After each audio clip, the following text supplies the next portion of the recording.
এই টাটকা গোল গোল পেয়ারা, তাও আবার সবুজ। এই ওয়েদারটা আপনারা দেখছো কত ভালো, ভীষণ। আজকে কিন্তু রান্নাটাও দুর্দান্ত হতে চলেছে, অবশ্যই দেখো। হ্যালো বন্ধুরা, সবাই কেমন আছো? আশা করছি খুব ভালো আছো। আজকে বাবা গেছে বাজারটা যাওয়ার কারণ হচ্ছে বাড়িতে কোনো সবজি ছিল না, সেই জন্য বাবা গিয়েছিল বাজার। আর বাজার থেকে নিয়ে এলো বাটা মাছ, মানে বড় সাইজের, আর আপেল, কলা, পেয়ারা, টমেটো, পটল, মানে সমস্ত জিনিসটা নিয়ে এলো। শেষ হয়ে গেছিলো যেহেতু, প্যাকেট থেকে মাছটা বের করে নিয়েছে বাবা। আর এই যে মাছটা খুবই সুন্দর ছিল, মাছটা টাটকাও ভীষণ। তো ওটা আজকে রেসিপিটা হবে। তো এটা কোনো ভিডিও শ্যুট হবে না, এমনি বাড়িতে হবে, কারণ মাছের রেসিপি অটোমেটিক ছাড়া আছে আমার চ্যানেলে, সেই জন্যই আর কি। তো এখন শ্রাবণ মাস চলছে, তো শ্রাবণ মাসটা মানে আজকে তো শনিবার, সেই জন্যই মাছটা আনা হলো। তো রবিবার সোমবার এমনি হয় না। আর আজকের ওয়েদারটা আপনাদেরকে দেখাবো। আজকে মানে এবার শ্রাবণ মাস চলছে, তো সেই জন্য কিন্তু ডেইলি বৃষ্টিটা পড়ছে। তো আমি বৃষ্টিটা দেখাবো, মানে একটু থামছে আবার বৃষ্টি শুরু।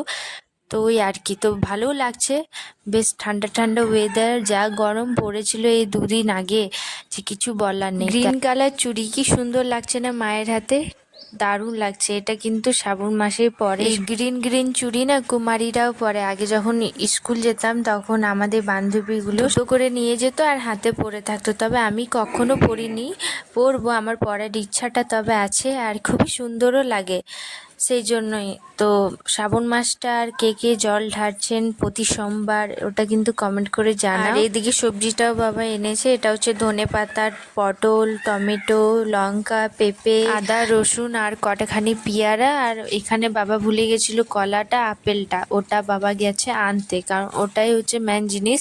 ওটাই আমি আনতে বলেছিলাম বাবাকে, তো ওটা আনতে গেছে। তারপর বাবা এসে দেরি, মানে রাগও করছিল, তো এখন যাবে কাজে, মানে ওটা নিয়ে আসবে, তারপর কাজে চলে যাবে বাবা। আর এখানে সমস্ত সবজিগুলো আমি ধুয়ে পরিষ্কার করে রাখছি। আর লঙ্কার যে ডাঁটিটা থাকে সেটা কিন্তু আমি ছাড়িয়ে দিচ্ছি, কারণ লঙ্কাটা বেশি দিন নষ্ট হবে না। তবে আমার শাকটা বেশি ভালো লাগে, শাক মানে পালং শাক, আরও কোনো বিভিন্ন রকম শাক কিন্তু বেশি ভালো লাগে। এই বর্ষার সময় কিন্তু আমি খাচ্ছি না, কারণ শাকটা তো মাটিতে হয় আর ছোট ছোট কুচিয়ে মানে বিভিন্ন রকম পোকা লেগে থাকে, সেই জন্য কিন্তু আমি শাকটা খাওয়া বন্ধ করেছি এই বর্ষার দিনে। তবে পরে খাবো, গরমের সময় খাবো, এখনটা বেশি খাবো না। একটু আগেই বৃষ্টি পড়েছিল, এখন বৃষ্টিটা থেমে গেল আর রাস্তাটাও দেখুন শুকিয়ে গেল পুরো। আর এখানে মা ধুচ্ছে বাসন। তো চলো আমি একটু ছাদে যাব, ছাদে গিয়ে দেখাচ্ছি ওয়েদারটা। আর এখানে একটা টেবিল রাখানো আছে সিঁড়িটাতে, ওটা গ্যাস রাখার জন্য টেবিলটা বাবা করছে, এখন কমপ্লিট হয় নাই, তবে কমপ্লিট হবে তখন আমি দেখাবো। তো চলো ছাদে গিয়ে দেখাচ্ছি। আর এখানে জানলাটাতে, মানে আমাদের সিঁড়ি জানলা আছে, সিঁড়ি চালার, তো এত সুন্দর হাওয়াটা আসে না যে কিছু বলার নেই। তো এই যে জানলাটা ভীষণ ভালো লাগে এখানে। একটু আগেই আবার বৃষ্টি পড়ছিল, আবার থেমে গেছে, মানে বলছি না একটু পড়ছে আবার থামছে, একটু পড়ছে আবার থামছে। তো এই যে ওই যে দেখতেই পাচ্ছ মাঠটা একদম সাইডে, এত সুন্দর লাগছে না, সবুজ সবুজ গাছ পুরো, একদম ওয়েদারটা আজকে ভীষণ ভালো। আর সকালে যেহেতু পুজো করা হয়েছিল, তো এই সামান্য গাছগুলোতে এতটা ফুল ধরে যে কিছু বলার নেই।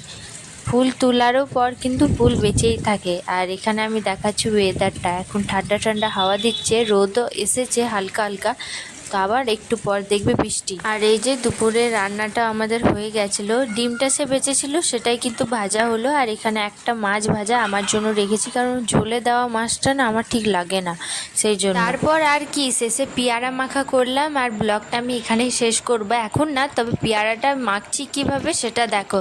তো এখানে বাবা নিয়ে এসেছিলো যে পেয়ারাটা সকালে, সেটা কিন্তু একটু মাখা করব। আর টাটকা আপনারা ফোনেই দেখে বুঝতেই পারছো।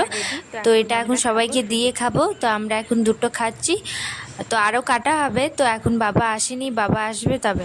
এই সুন্দর ব্লগটা আপনাদেরকে কেমন লাগলো অবশ্যই কিন্তু কমেন্ট করে জানাও। ভালো লেগে থাকে চ্যানেলটা সাবস্ক্রাইবার করো। আর দেখতেই পাচ্ছ পেয়ারাটা ভীষণ টাটকা, আর মিষ্টিটাও কিন্তু দুর্দান্ত ছিল। তো এই ভিডিওটা এখানেই শেষ করি। সবাই ভালো থেকো, সুস্থ থেকো, সাবধানে থেকো। পরে দেখা হচ্ছে নেক্সট ভিডিওতে ভালো ভিডিও নিয়ে। বাই, ততক্ষণের জন্য বাই।